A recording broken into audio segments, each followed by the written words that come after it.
So, what's it called? Chapter, we are talking about chapter 12, and this chapter is called The Mirror of Erised. That is the proper way to say that word. If you read the chapters aloud on YouTube, the word is Erised. Okay? The Mirror of Erised. I'm sorry, okay. Basically, she's hot because everybody on YouTube pronounces it differently if they're not Stephen Fry. I really hate that they took Stephen Fry off of the YouTube and the Pocket Casts and all the things because he reads it so perfectly, but the audiobooks cost the same as if you buy any of the other books. Like, you have to choose what format you want unless you're rich to buy all of the formats. And I have the Kindle format. So that's just what it is, because then I always have the books with me. Anywho, sorry. Everybody on YouTube was reading it wrong and it irritated me. Okay. So, The Mirror of Erised. Do we run into any new characters this chapter? We do. We we actually meet just one new character, and that is Madam Pince, the librarian. But there are mentions of other characters as well. So we learned that Ron's two oldest brothers, the ones that are beyond Hogwarts age, that are grown up and gone, are Charlie Weasley and Bill Weasley. Charlie works in Romania with the dragons, and Bill works for Gringotts Bank. Yeah. And we learned that Hermione's Muggle parents are both dentists. Adorable. Yeah. So those are, and Bill, Charlie, and the Grangers are all only mentioned in conversation, really. But those are new characters of note. Now, if you recall, the last chapter ended with Harry's first Quidditch game. He caught the snitch in his mouth. He stayed on his broom, even though it was trying to buck him off like a bronco. And then when they went to Hagrid's place to talk later, Hagrid was like, whatever that dog is guarding is between Dumbledore and Nicholas Flamel. And the kids were like, ooh, Nicholas Flamel? Huh? Okay. So, now we go into the next chapter. It's getting closer to Christmas, and Malfoy, being the little jerk that he is, first tried to, go around and say that a wide-mouthed tree frog could be the next Gryffindor seeker because, but nobody found it funny because everybody was amazed that Harry was able to stay on his broom while it was bucking like a bronco. So, That's right. His antics weren't working this time. But, of course, Malfoy being Malfoy, he had to double down.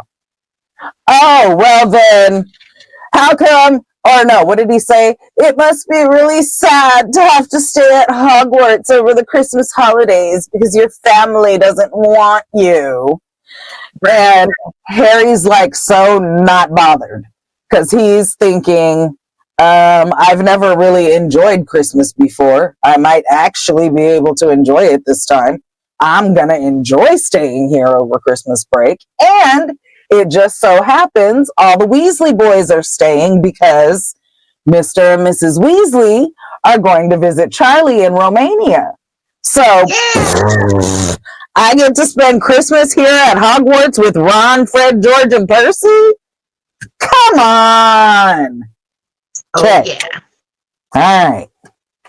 So leading up to Christmas break, they're going to the library every chance they get on lunch breaks and all this stuff. They're trying to figure out who Nicholas Flamel is. They have no idea. They don't even know what section they're supposed to be looking in. They're just randomly searching library books for Nicholas Flamel. And no, they're not just randomly searching library books. The three of them are very on point to who they are.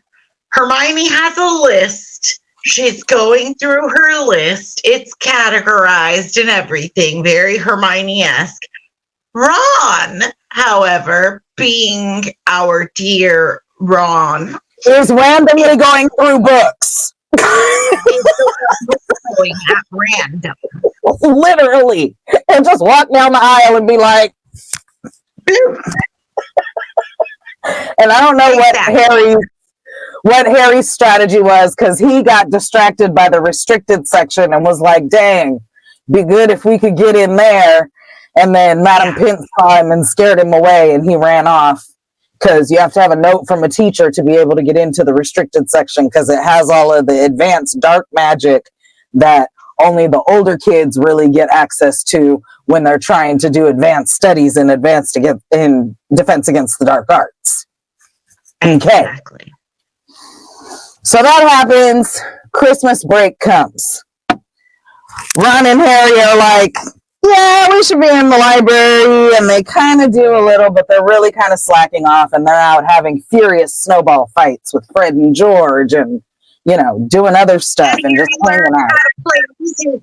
Harry learns how to play wizard chess and he's having a great time. He's hanging out with the Weasley family. He's at Hogwarts. He's having a great time. He goes to bed on Christmas Eve, not expecting to have any presents on Christmas morning, but still expecting that it'll be the best Christmas he's ever had because, right? Adorable. Right? I mean, and then that'll come into play in a minute when he opens his Christmas presents. So he wakes up in the morning and there's a small pile of presents at the foot of the bed. And Harry's like, Ron's like, come on, let's open presents. And Harry's like, I have presents? And he looks down there and sure enough, he's got a little pile of presents. Now, Ron's pile's a little bigger, but even still, Harry's just like, dude, I have presents. Like, what? Well, yeah, Ron was like, what were you expecting? Turnips.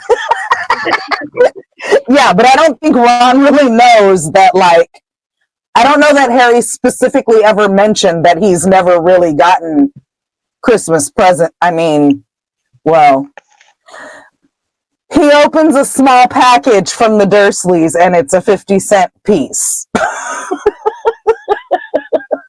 And Ron's like, what is that? That's money? What is it? And Harry, thinking that's funny, he's like, yeah, here, you can have it. But yeah, that's the gift from the family he grew up with. It basically translates into 50 American cents. Right. It's $50 coin is what it is. But it's better than some of the other gifts he gets over the years. We'll get into that in later episodes. But so then Ron's like, oh, I recognize that one. That's from my mom. And Harry's all touched because Mrs. Weasley sent him a package and he opens it up and Ron's like, oh, you got a Weasley sweater. And Harry looks and he's got, I think Harry's was green to match his eyes. And then Ron is like, every year mom makes us all a sweater and mine's always maroon. I hate maroon. There's also fudge, which Harry says is really delicious. And then Fred and George come in and they've got on their sweaters. Their sweaters are blue with a G and an F on the front. And they're like, oh, yours doesn't have a letter on the front, Ron. I guess you aren't going to forget your name. We know we're called Gred and Forge. And then they notice that Harry has one. And they're like, oh, Harry, she did a really good job on yours. She must take her time if you're not in the family. But the best part is that they actually say, they're like, oh, Harry's got a Weasley sweater. It's a Weasley sweater. I love that. Because that's exactly what they are. Handmade by Mama Weasley for everyone. Now you got one too, Harry. You're in the family as well. In the family. That's And then Percy comes down and he's got his sweater over his arm and he's being Percy as usual. And Fred and George are like, nope, Christmas is for family, Percy. And they put him in his sweater and they drag him down to breakfast with his arms stuck in his Weasley sweater. Now, Harry got a couple of other gifts as well. Hagrid whittled him a flute. Sounded a little bit like an owl. Hermione gave him a box of chocolate frogs, and there was another gift. And when he opened this gift, there was a note, but he didn't know who it was from because the note wasn't signed. It was just some slanty, loopy handwriting. And it said, "This belonged to your father. It's time I returned it to you. Use it well." And Ron's jaw immediately drops, and he's like, "Oh, I've only ever heard of those. It's an invisibility cloak. Put it on." And Harry puts it around his shoulders, and when he looks down, everything is gone except his head, and it kind of startles him. And then he puts it over his head and realizes he's invisible, and he's like, "Whoa!" And Ron's like, "Whoa!" And Harry's like, "What am I gonna do with it?" And so they hear someone coming, so he puts it away real quick because he's not ready to share it just yet. Yeah.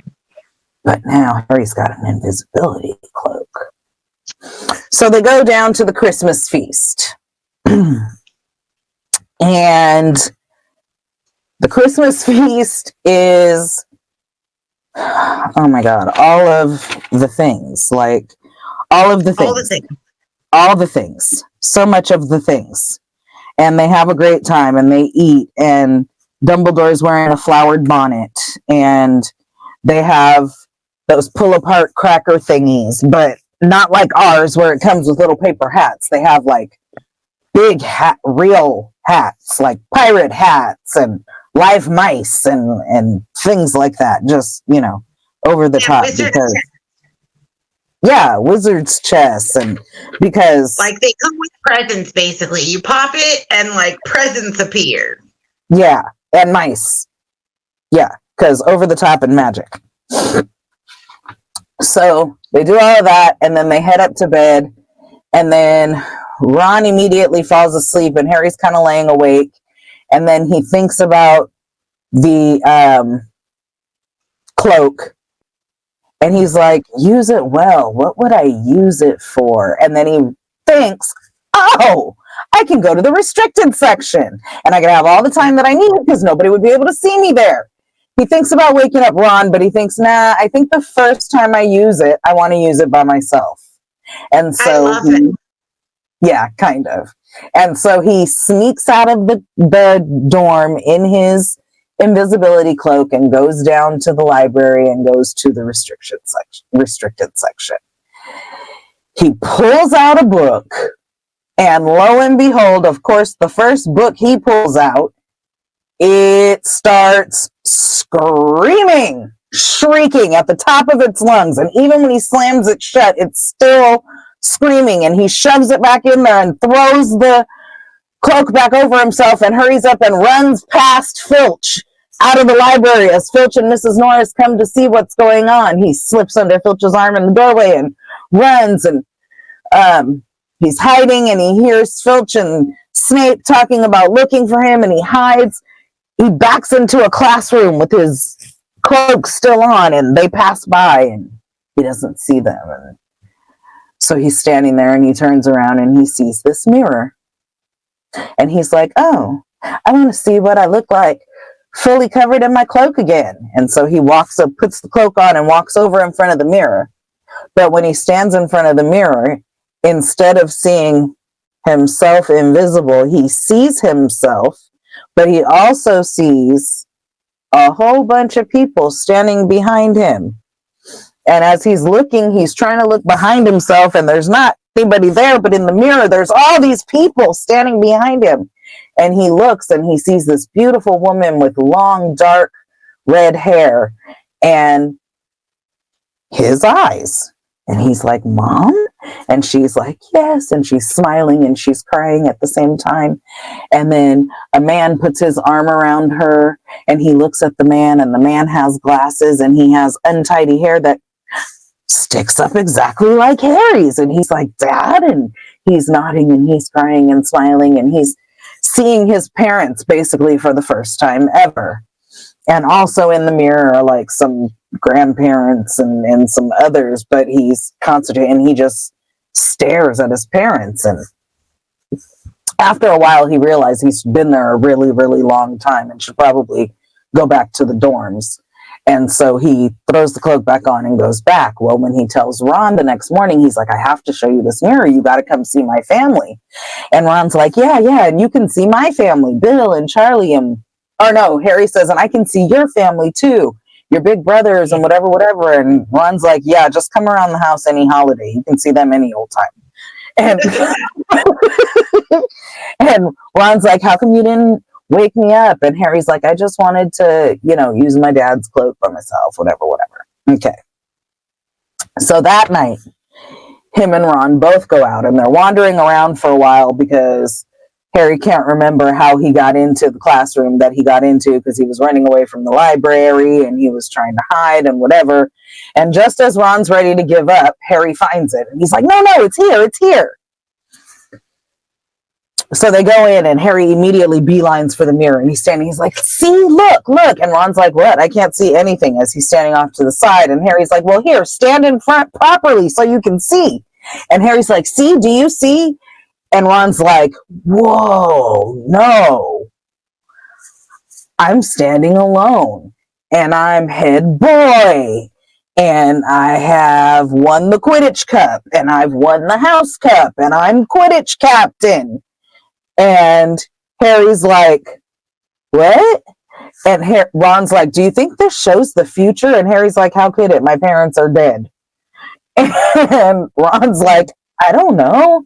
And so they're trying to figure it out. And then Harry's like, move over. Let me look at my family. You're just standing by yourself. You could look at that. And Ron's like, wait. You got to do it all by yourself last night. Give me a few more minutes. And they're making noise. And then did Mrs. Norris come peeking in? I think Mrs. Norris might have come peeking in. And they were like, oh! And so they beelined it and had to get out of there because Filch was going to come looking for them. Yeah. So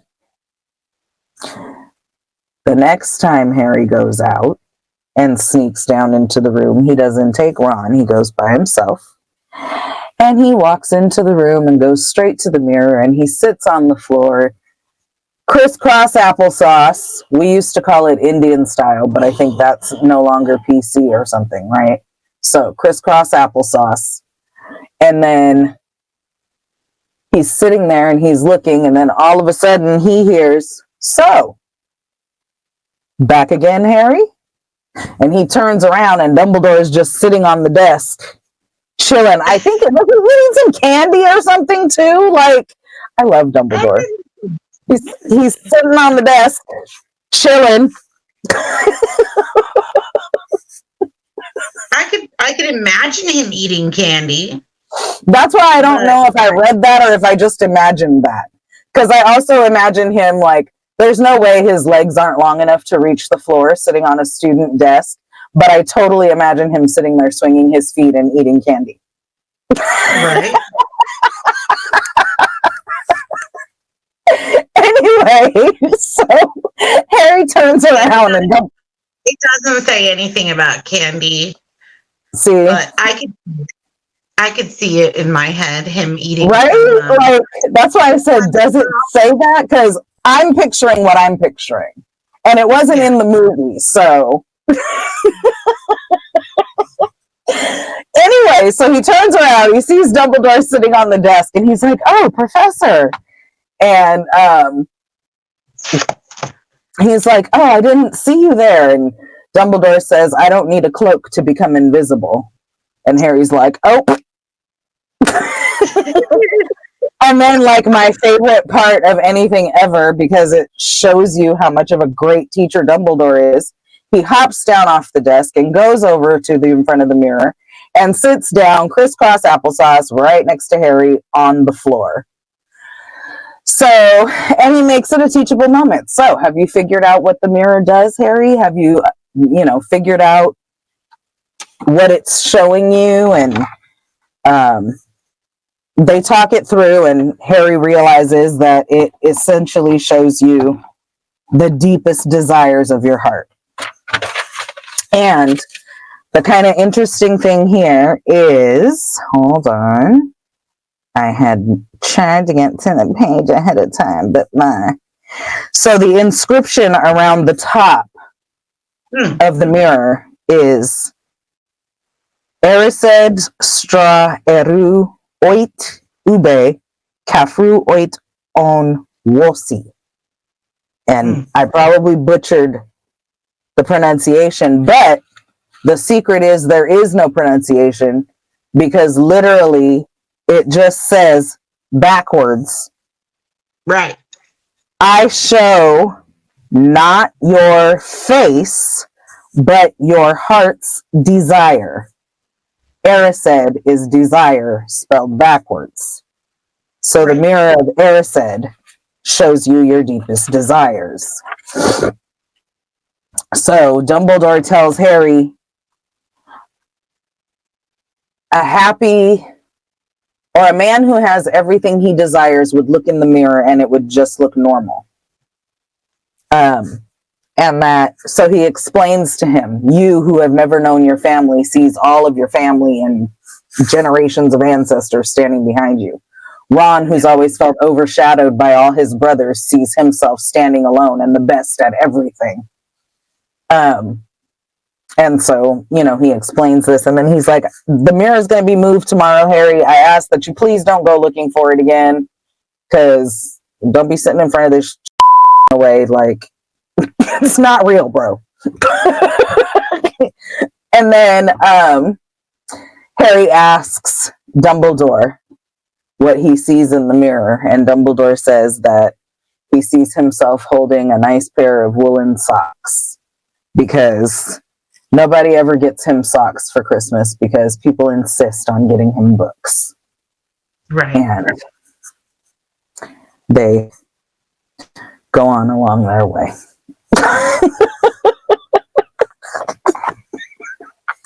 Did I leave anything out or did I get it all?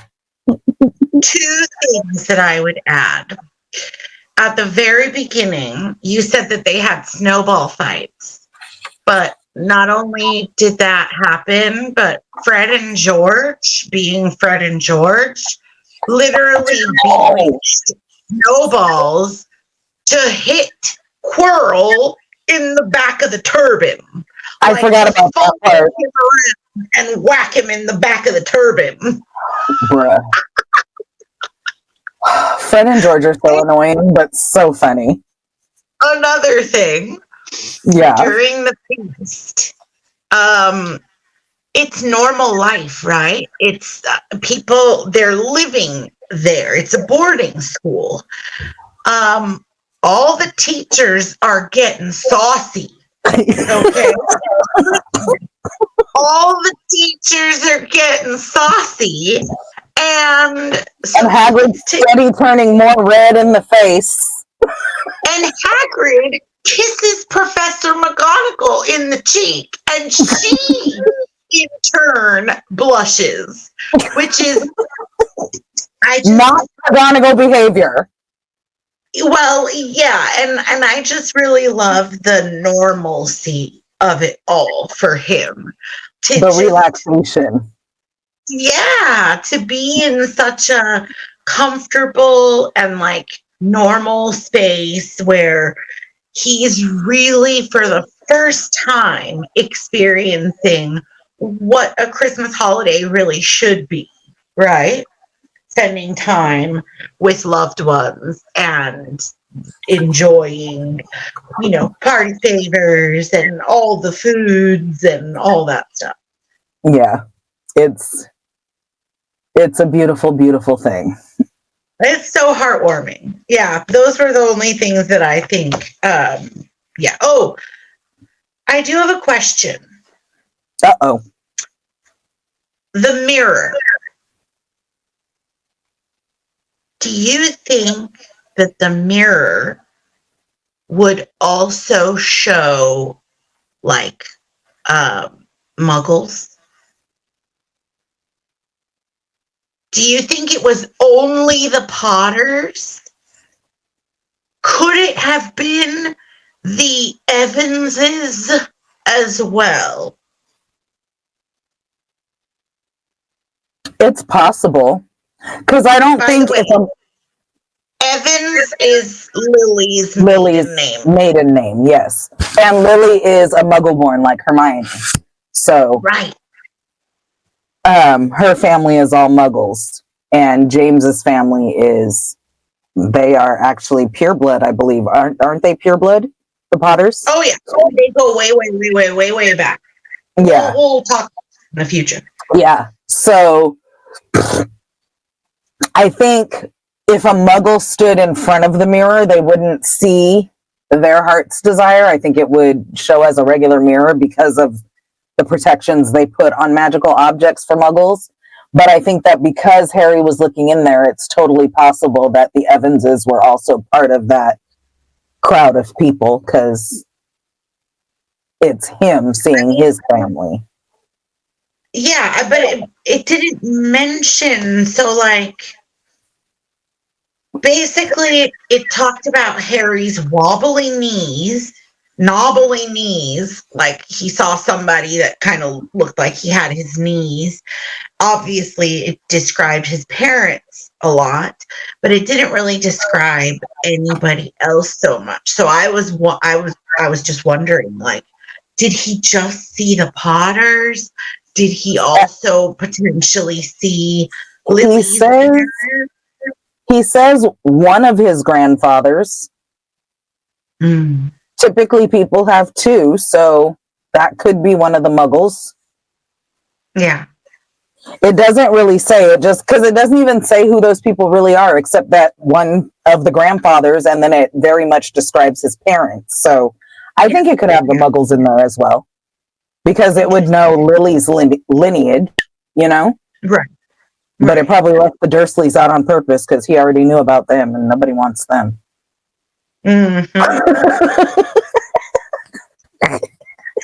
Interesting. Okay.